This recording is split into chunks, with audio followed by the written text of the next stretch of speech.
Okay အားလုံးပဲမင်္ဂလာပါဗျာကျွန်တော်ကတော့ Liverpool FC ရပဲဖြစ်ပါတယ်ကျွန်တော်ဒီနေ့မှာတော့ကျွန်တော် Liverpool ပါတော့เนาะ3မှတ်ထိုက်တန်ပြီးတော့အဆင့်4နေရာနေပြီးတော့ဖယ်လိုက်ရတဲ့ Aston Villa ကိုကျွန်တော်အဆင့်5ကို Aston Villa ကိုချပေးလိုက်ပြီပေါ့เนาะ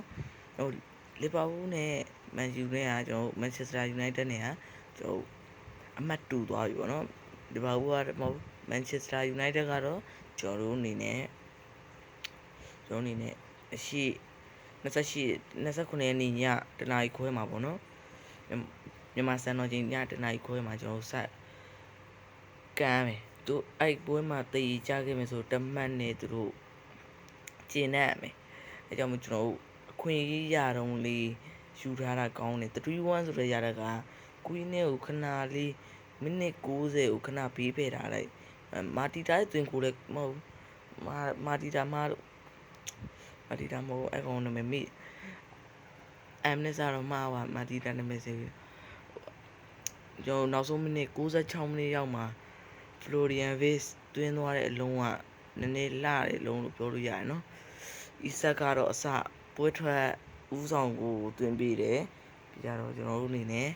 ရောဘတ်ဆန်လည်းတွင်ပေးပါတယ်ဗျကျွန်တော်တို့အနေနဲ့ပွဲပြီး3ချက်မှာတော့တော်တော်လေးကိုကောင်းတဲ့ performance တွေတွေ့ရတယ်ပရီးမီးယားလိမှာချန်ပီယံလိဝင်ခွင့်ရအောင်ဆလောကလုပ်ပြနေရယ်ကျွန်တော်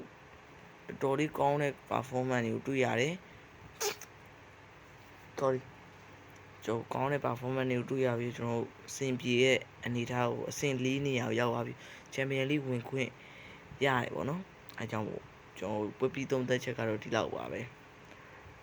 ဟုတ်3ရက်နေ့ကျရင်ကျွန်တော် Manchester United နဲ့ကျွန်တော်တို့နဲ့ပွဲရှိပါတယ်တော့အဆင့်4နေရာမှာတော့နေရအောင်ပါပေါ့3-4ရက်လောက်နေရအောင်ပါပေါ့နော်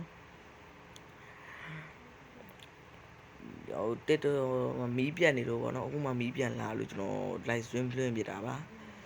ကျွန်တော် live stream လွှင့်ပါတယ်ဒါပေမဲ့မီးပြတ်သွားပါတယ်